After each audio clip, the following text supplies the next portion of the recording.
Hello, hello, and welcome to a very special episode of Red Clay this month. So, what makes this episode so special, you ask? Well, besides all the great guests who will be on our show today, is, wait for it, dun, dun, dun, dun, our 50th episode. 50 episodes, wow, that's a lot. So I know I haven't been part of all of them, but I've been a supporter since the beginning. I've been a guest, I've helped book guests, and now, as you know, I have the privilege to be the host. And full disclosure, as a kid, I always wanted to be on TV, and look at me now. Hashtag goals. But we couldn't have gotten to the big 5-0 without you, our audience. So thank you from me and all those people whose names you see in the credits each episode. They are the ones who actually make it all happen. We have a great show for you today. And while I head over to my desk to get things started, let's take a look back at some of the memorable moments from shows past. Enjoy.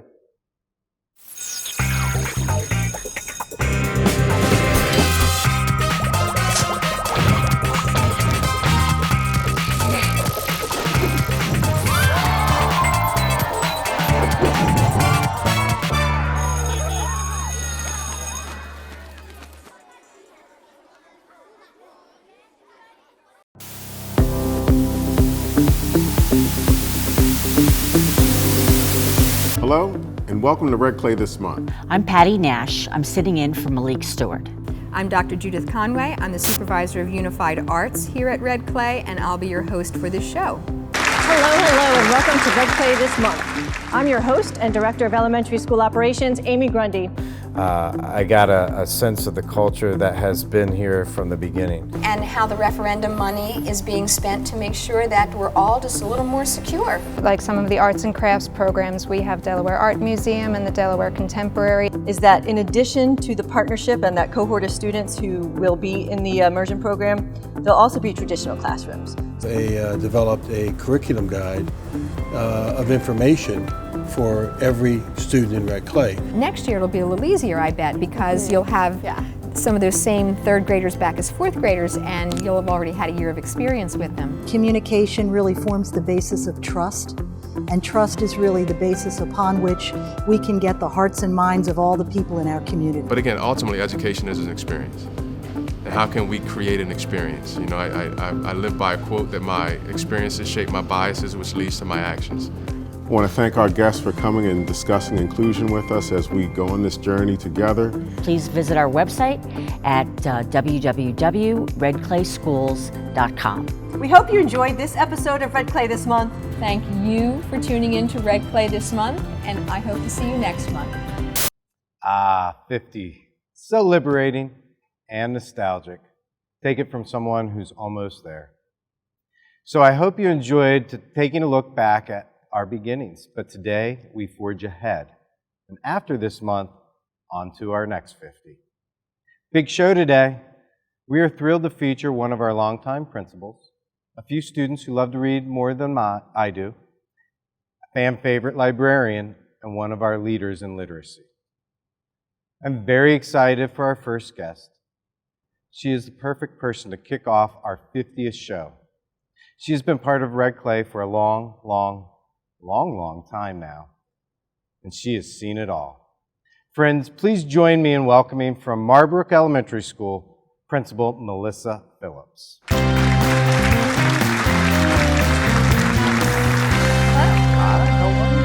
see you again. Great, thank you. Have a seat. So, there were a lot of longs in that introduction. That's all right. I didn't write the script. I know. apologize. There you go. It's okay. I'll make a note for the writers.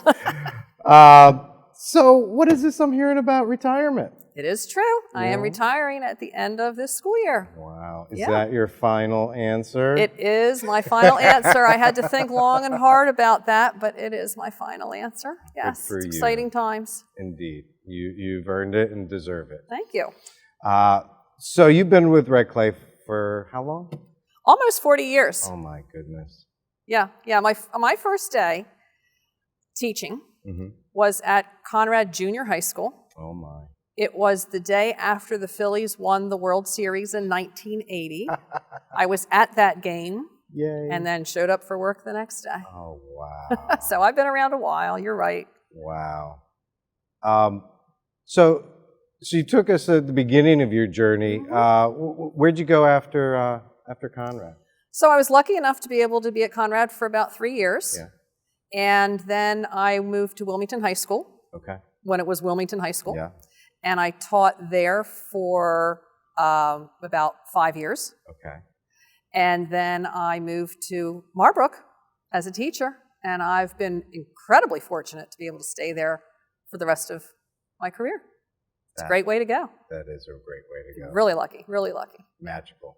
Yeah. So what are some of the highlights or greatest hits of your time in Red Clay? Oh, there's a lot of them. So Red Clay wasn't even Red Clay when I first started. It was Newcastle County School District, Area 2. Area 2. Because we didn't become Red Clay until 1981. Right. So, oh gosh, the highlights. You know, anytime you spend time with kids and their families, when you're in our profession, it's just a lot of fun. When I was at Conrad, I was one of the co-cheerleading coaches. When I was at Wilmington High School, I was the yearbook sponsor. Those extracurricular activities sometimes lend a whole different perspective to the job that we do each and every day, and it just makes it that much more fun. At Marbrook, we were a blue ribbon school in 2009, and that was very exciting. That was probably a huge highlight. Yeah. We were a recognition school last year, so there have been a lot of fun things that have happened along the way, and a lot of changes along the way too. I can only imagine. Yeah. Wow. What are some of the biggest changes you witnessed during your career? The very biggest change, you know, in education, things come and go all the time. And the way we do things sometimes looks different from one year to another or from one decade to another. Sure. The biggest change is the Common Core state standards that we adopted, and the fact that teachers are much more focused on what they are doing in the classroom every day, and that the kids actually know what they are expected to learn on any particular day. That didn't happen 40 years ago. And so the fact that we are able to do that as a part of our teaching on such a daily basis that it's really a natural thing to do now. And the kids, it's a natural thing for them to know, okay, this is what we're doing today. This is how we're going to do it. That's probably the single biggest change that I've seen in all my time. And the PLCs, the work that we do in PLCs is so dynamic and just backs up that ability to really talk about what we expect to be able to know and do and learn and how we're going to assess that at the end. The PLCs have been another huge, huge jump in keeping our focus where we need it to be. That's great. It is. It's been a really good thing for education in general. It's focused and strategic. Absolutely. Yeah. That's great. What are you going to miss the most? Oh, wow. The kids, the families, the teachers, those connections that we make. I mean, when you're there 5 days a week, 9-10 hours a day sometimes, that's part of your family. Yeah. So I will definitely miss the teachers and the children and the families. I won't miss the work so much. To be honest with you, it's okay, you know. But sure, those connections and just being with people that you love and love to be with day in and day out. That you can't beat that. You don't get that everywhere. That's true. Right. I'll miss it. Yeah. And you created that culture and that family. Thank you. Yeah. I mean, we have worked hard at Marbrook especially to create that culture for everybody there. Right. And that's a tough thing to walk away from. Sure. So that's why the decision took me a little while to make. Yeah. You know, I was kind of back and forth. But, you know, sometimes change is good. Yeah. And everybody's going to, you know, be just fine. I agree with that. We're still going to see each other. Yes, you will. So speaking of change, what are you looking forward to? What are you excited about? Well, I am excited about being a grandma. Oh, yay. So my daughter just had a baby a couple weeks ago, and we will be spending a lot of time together. I will be part-time daycare. Daycare is crazy expensive, so I can help out that way, and I'm glad to be able to do that. Absolutely. You know, things that I couldn't do. When I had my children, you didn't get 12 weeks off. Right. I had them both in the summertime. I never took time off. So I can do now for my grandchild and grandchildren what I couldn't do maybe for my children, and that's okay. That's a good thing. Absolutely. Yeah, I think so. That's exciting. We're gonna have some fun. Congratulations. Thank you. That's super. Thank you. What made you want to go into education? Well, when I was a little girl, and it's funny because I still have this composition that I wrote. When I was in 2nd grade, we had to write a composition. And my composition was what I wanted to do when I grew up, and I wanted to teach. I loved my 2nd grade teacher. I loved all my teachers, but I really loved my 2nd grade teacher, and that probably had something to do with why I wrote what I wrote. Right. And I said that when I intended to be a teacher when I grew up so that I could help kids, but not the kindergartners because they cry too much. And I literally wrote that on this composition in 2nd grade. So I'm glad I outgrew that because I love the kindergartners. Right. But I've always wanted to be a teacher. I've just always wanted to be able to help people in that capacity. So that's been literally a lifelong dream of mine. That's wonderful. Yeah, and I was fortunate to be able to do that. Yeah, it's super a blessing when you get to follow your passion, and your passion becomes, it's not really work then. Exactly. No, it's not work at all. Right. You enjoy every minute of every day. Wow. The community at Marbrook's grateful for your passion and what you've given to them. Thank you. Absolutely. I hope so. We do it together. We do it together. What advice would you give to someone interested in a career in education? Pursue it and get in the schools as much as you possibly can, even before you make that leap. If there's any volunteering you can do or time you can spend in the schools to make sure that that is indeed what you want to do. But if once you figure that out, don't hold back. It's not always easy, but go for it. And if that's where your passion is, you will be fantastic. Yeah, kids just need to. It's not easy to figure out what you want to do. Sure. You don't always know. You don't always know when you're a senior in high school or even when you're 2 years into college. Right. But if you figure that out and that's where you want to go, spend some time and make it happen. And somebody like you've been lucky enough to do all the levels too. I have been. Yeah. So that is right. Unique. It is Certainly unique. Not everybody in the business have had that opportunity. No. Yeah. I've literally taught every single grade. Wow. So not everybody gets to do that either. No. Yeah. No, that is definitely a feather in your cap for sure. Yeah, thank you. That's great. So as your career comes to an end, you must participate for at least one final time in mandatory fun.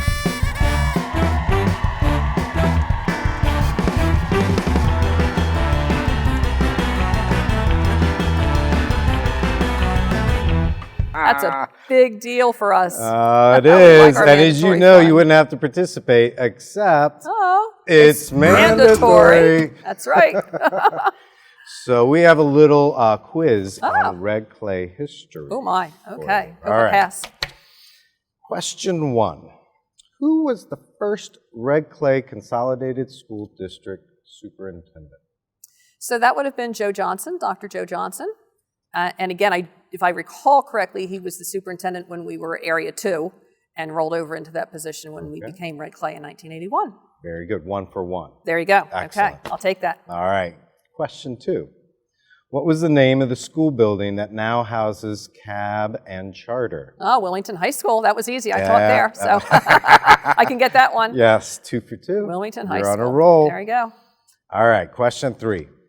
From whom was the newest Red Clay Consolidated School District elementary school named? The newest would school. be, so that would be Cook Elementary School, and it was named after Buzzy Cook. Excellent. You're on a roll. I am on a roll. 3. There you go. I like that. All right. Question 4. For which 2 communities was Marbrook named? Okay, I want to say Marshallton.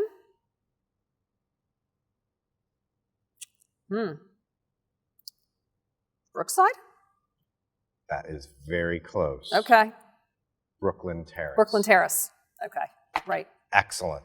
You did get Marshallton. So Marshallton and Brooklyn Terrace combined. All right. All right. All right. 3 out of 4, not bad. Okay. Actually, that was you got half on. Got a half point. So 3.5 out of 4. I'll take it. I like giving half credit. There you go. Question 5, and it's your final question. Okay. What is the only other school building in red clay that is made up of pods? Oh, McKean High School. Same architect as Marbrook? Yes, ma'am. Yes, that pod design is a unique thing, isn't it? Unique, yes. Yes, We will call it that. Okay. I've heard it called many other names in the past, but yes, the pods are unique. Yes. Excellent. Well, 4.5 out of 5. All righty. Excellent job. That means I can retire officially, yes. then, right? Okay. you, I passed. You passed and you can officially retire. Oh, I want to thank you so much for taking time out of your school day to be on our show.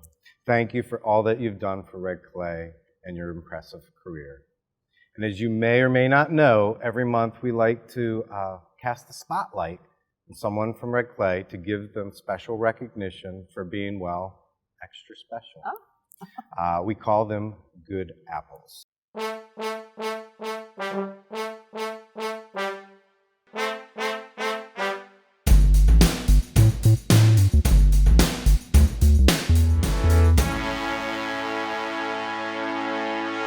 And this month, we have chosen to recognize you.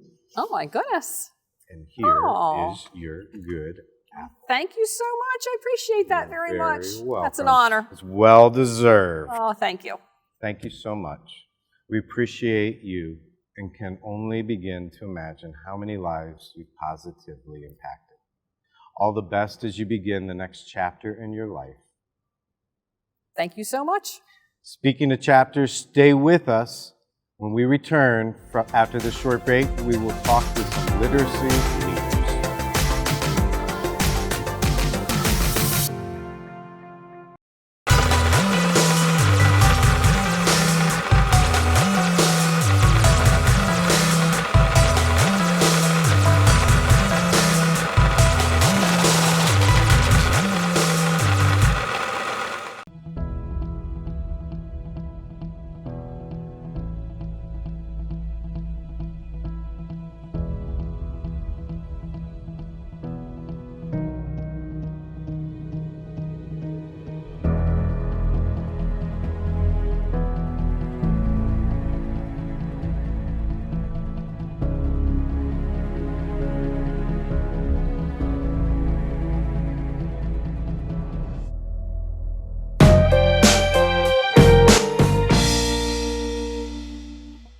Welcome back to Red Clay this month. April is a great month to once again shine the spotlight on one of education's traditional 3 R's, reading. True, February is I Love to Read month, but in April, we have National Poetry Month, Library Week, Children's Book Day, International Haiku Poetry Day, and Tell a Story Day. That's a lot of special days that involve reading, you think? So our think tank here at Red Clay this month decided what a better way to celebrate all this reading goodness than invite the keepers of the written word, the purveyors of poetic prose, the sorcerers of book wizardry, 2 leaders of literacy from North Star Elementary librarian Jen Minchini and district literacy coach Kelli Harkins.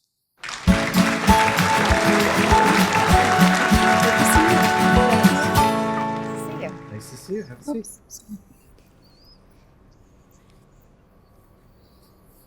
All right, so I'm going to start with a question for both of you. Was reading an important part of life growing up for you? Absolutely. My mother read to us every night.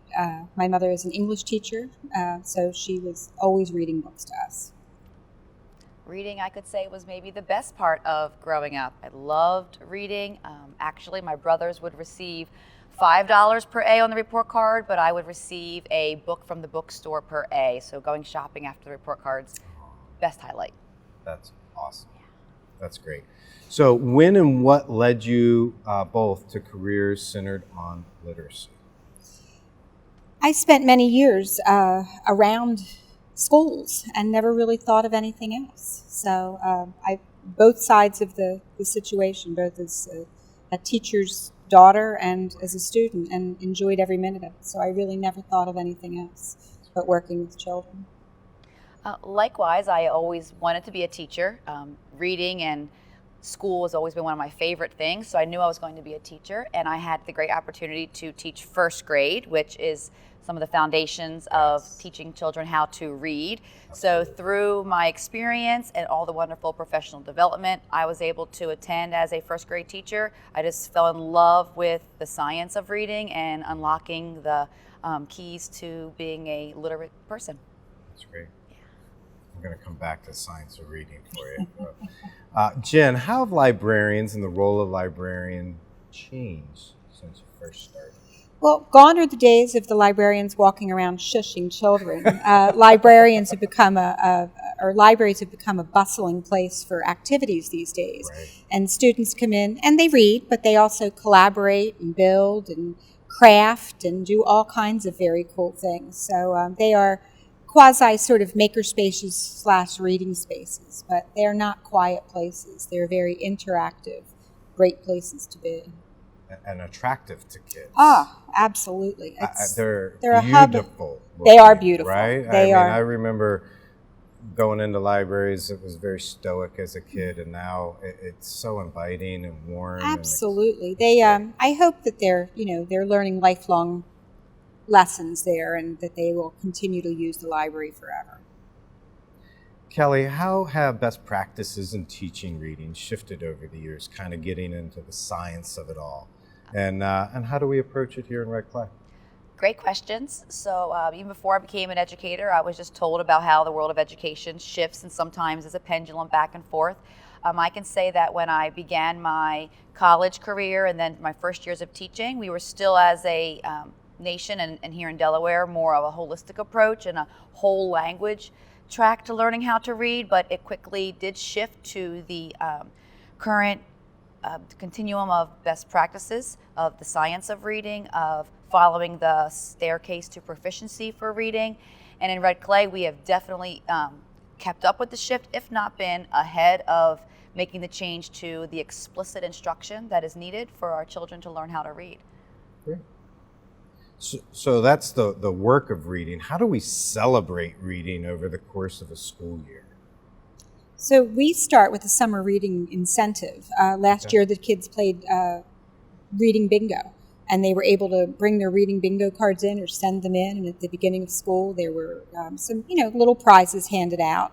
And then we have author visits and author studies and celebrate Dr. Seuss's birthday and reading buddies, and it just goes on and on. So the kids have many venues to be able to read, not only real physical books, but they also have lots of electronic resources that they like to use both to research and to read for fun.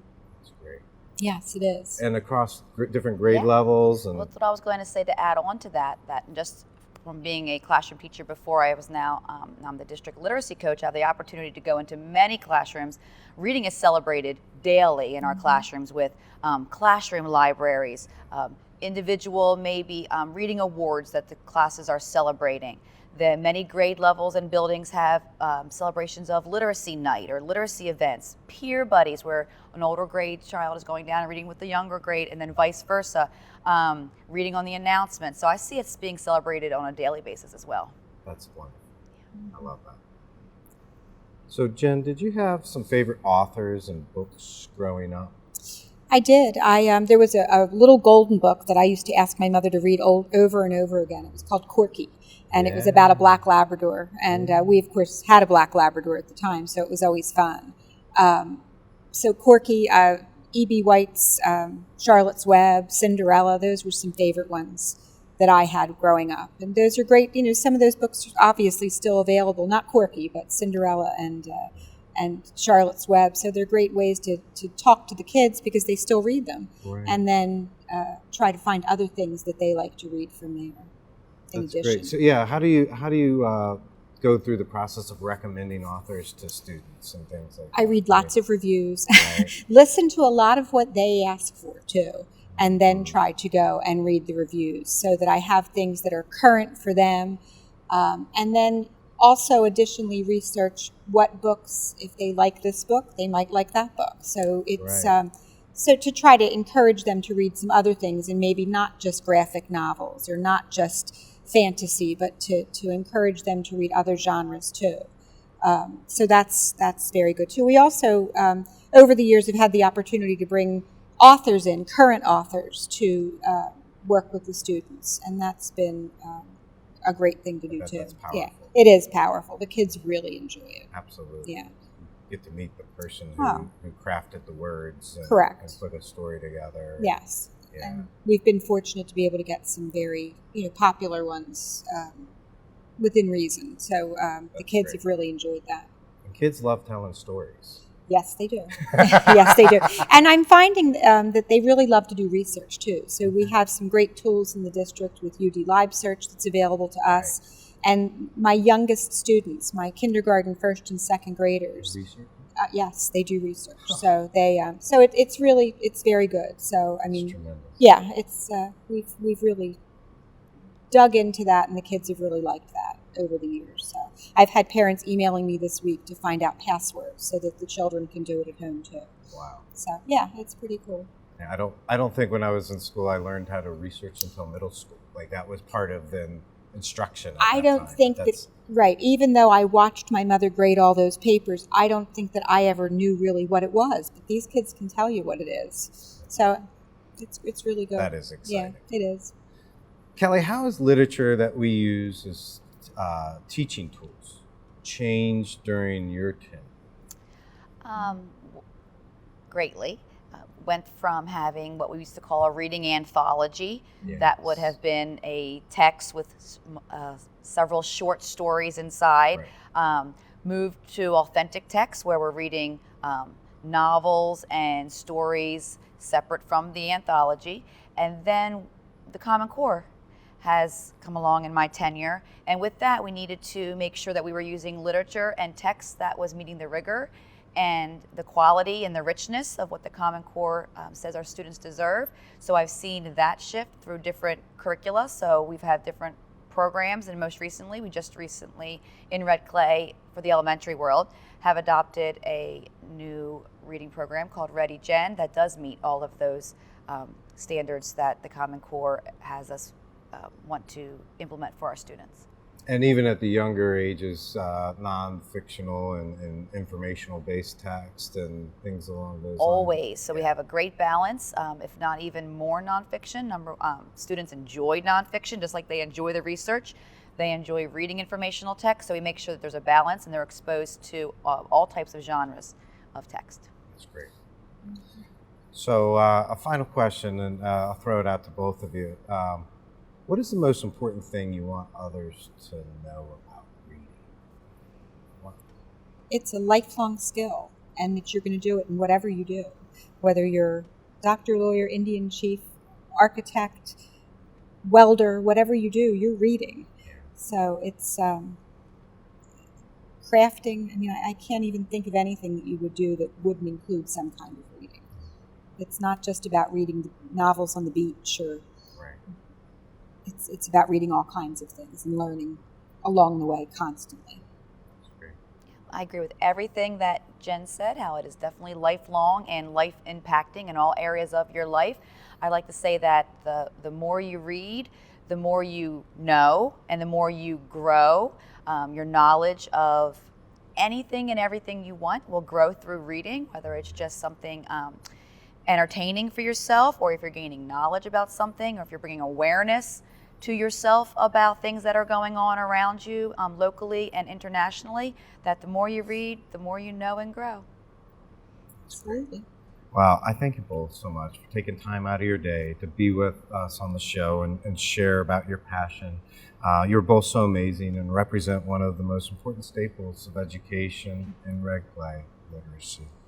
So thank you again. Thank you. Thank you for having us. And stay tuned. We will be back after a short break. When we return, we will meet some more amazing literacy leaders from across the district who will give us their picks for some great reads.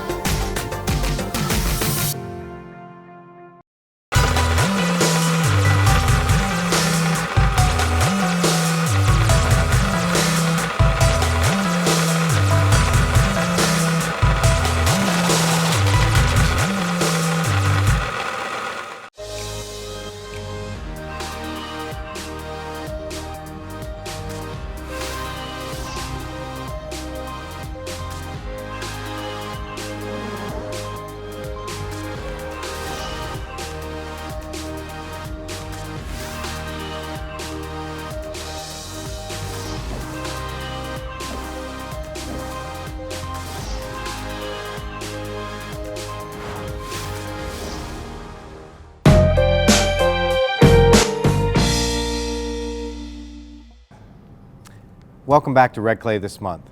We were talking about all things reading in our last segment, so why stop there? Let's hear from our very own Red Clay students about why they love to read and what books they love, and we may even get a recommendation or two. Let's bring them out, shall we? Please welcome from McKean High School, Jada Rogers Sousa, Delaney Christel from North Star Elementary, and Milagros Moreno from Marbrook Elementary.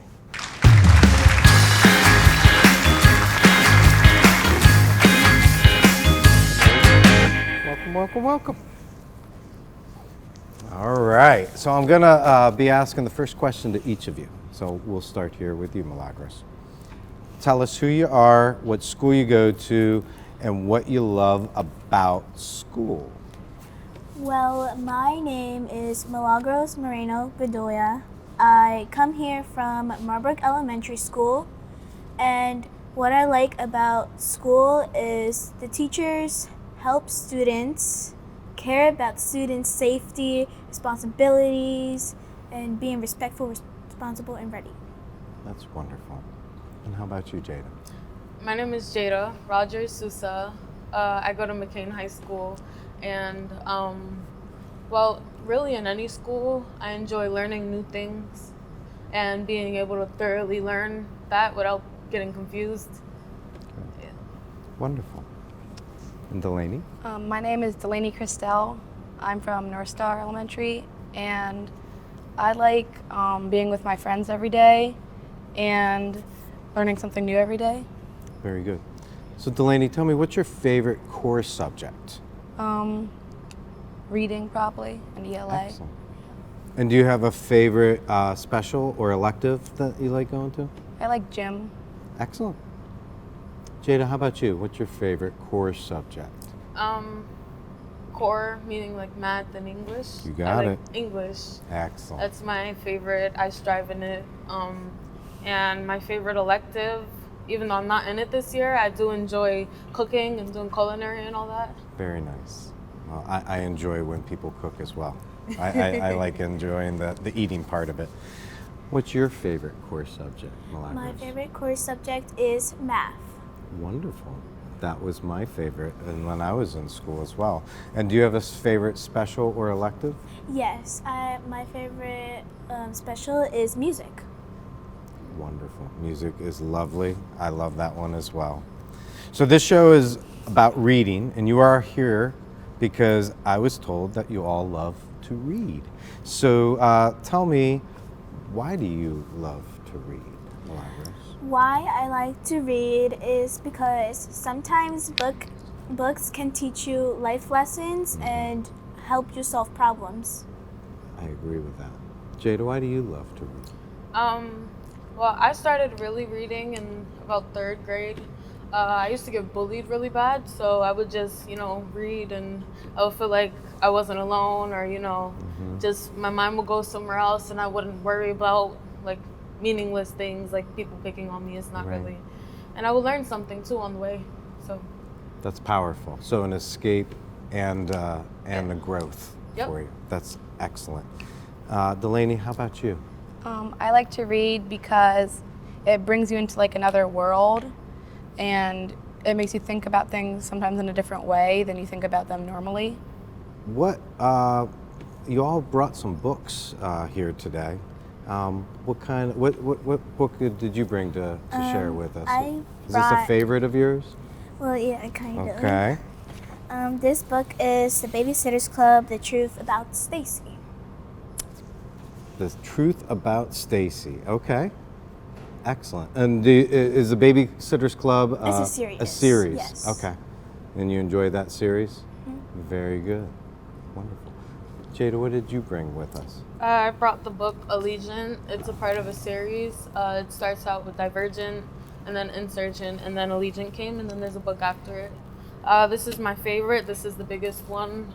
I read this when I was in 7th grade, and I've read it like all the time ever since. The first time I read it, I stayed up, like I didn't sleep or anything. I had to finish it. Suspenseful. You wanted to know what was happening next? There was like, it would always end on a cliffhanger every chapter, so it's like you gotta know before you go to bed. You have to know, like. That's powerful. And then there's another cliffhanger, so you have to know that one too. No sleep. No sleep. Well, I would not be upset if my child was sleepless because they were reading all night. That's a wonderful thing. Delaney, what'd you bring today? I brought Frindle. Uh-huh. And it's not a series, but this author, Andrew Clemens, does a lot of books that I like. And it's about a kid that like changes a word, like makes another word for something. And then I also brought Harry Potter. Ooh. A lot of people probably know this one. Sure. I really like them. I've read them a lot. The whole series? Yeah. More than like 5 times. Books are like this. Yeah.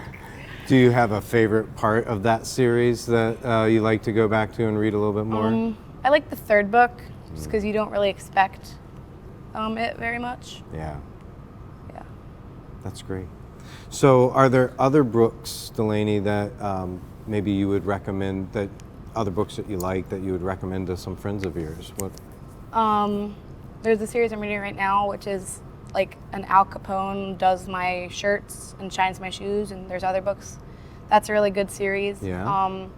It's about a boy that lived on Alcatraz, and he like, there's a lot of, it's like almost a mystery, and it's a really cool series. Yeah. I'm intrigued. The title captured me right away. That's great. Yeah. How about you, Jada? What do you have Any other today? books that I'd recommend? Yeah. So in 9th grade, we read The Handmaid's Tale, and it's also on Hulu. So we read the book, and then like the show continued it from the book, because the book is old. Right. So it's women empowerment, Women's Month, and it's not really women's empowerment, the first one, but like as the seasons go along, they get justice. So it's something really good to follow, especially if you like TV shows. Yeah. Yeah.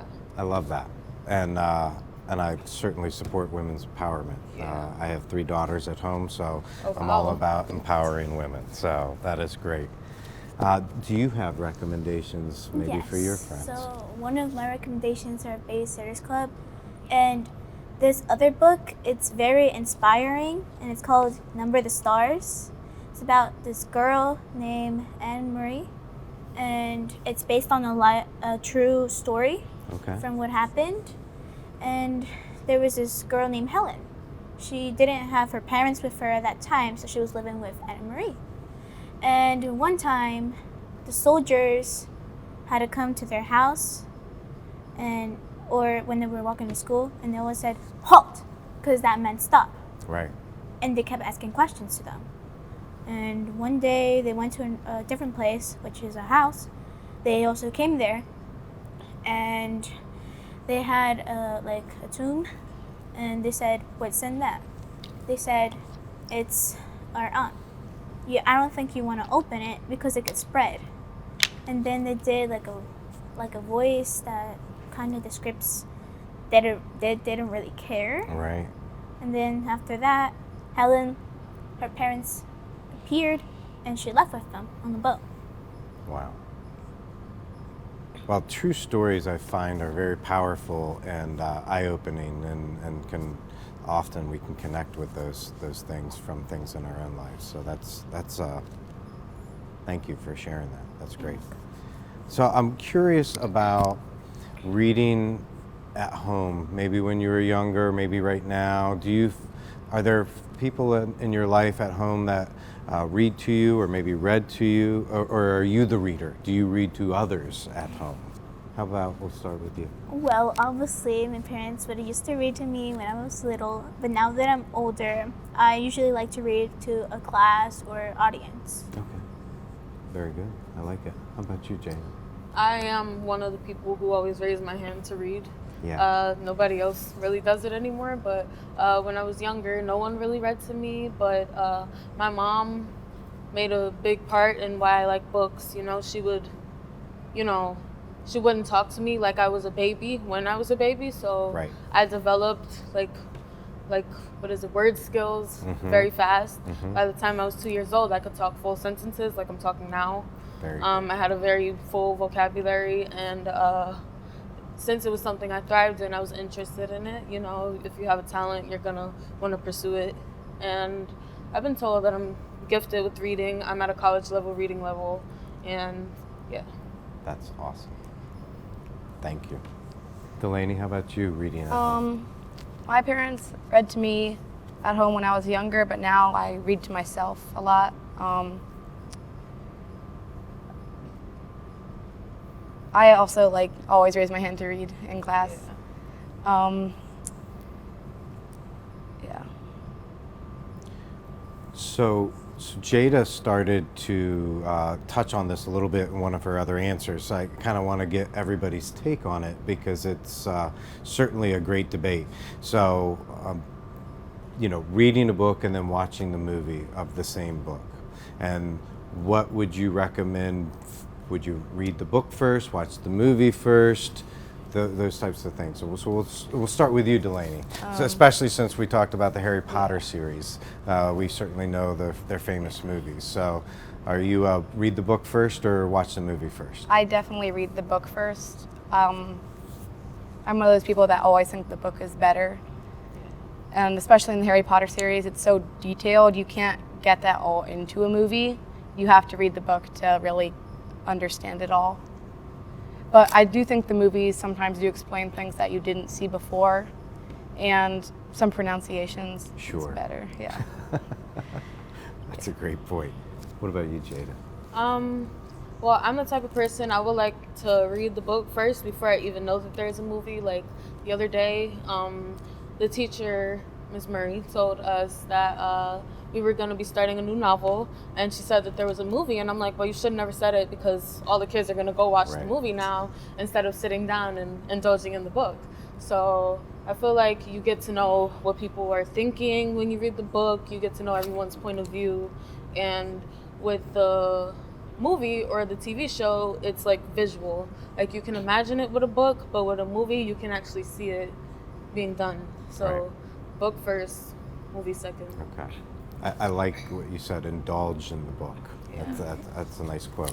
How about you? Book first, movie first? Mine is actually the opposite of what they said. Sure. Which is a movie. Uh-huh.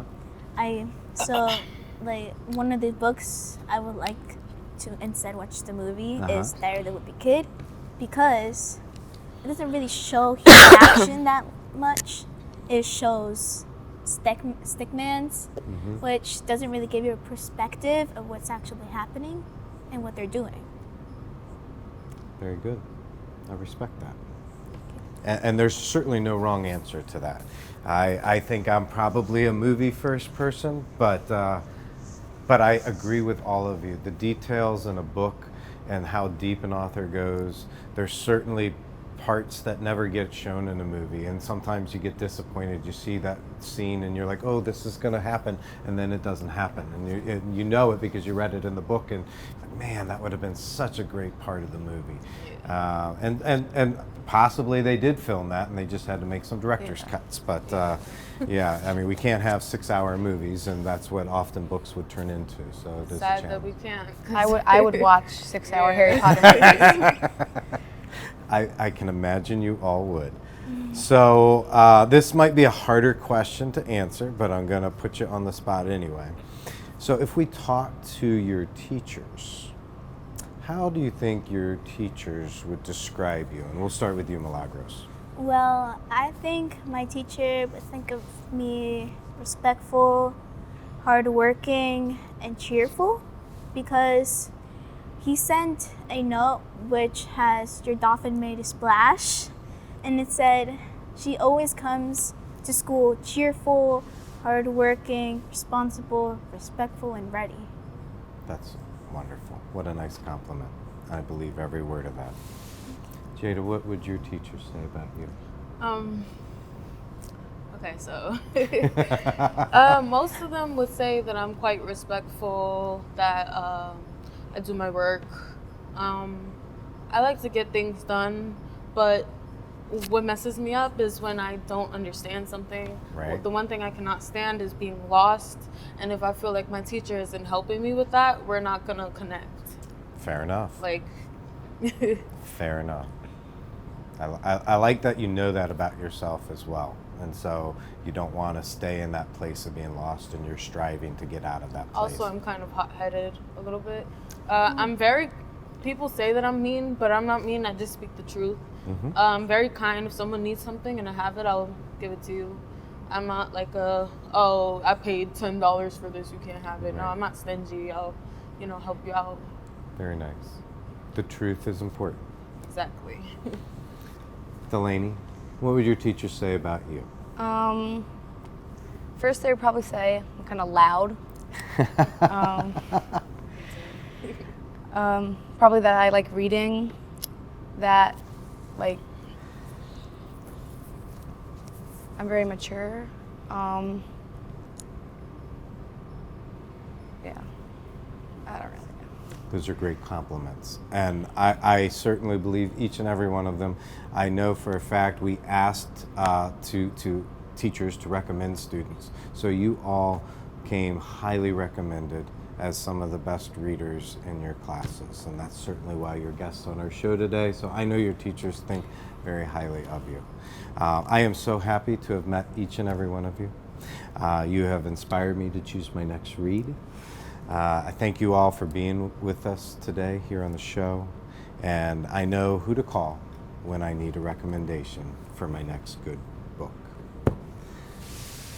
I also want to thank Principal Melissa Phillips, Jen Minchini, and Kelli Harkins for taking time out of their schedule to share their stories with you today. And of course, as always, a big thank you to our audience, you, for joining us today in every episode of Red Clay this month. As with every show, I like to end with a quote. And this one comes from author Victor Hugo, who said, "To learn to read is to light a fire. Every syllable that is spelled out is a spark." Hoping this 50th episode sparks some excitement for you. Thanks again for joining us, and we'll see you next time.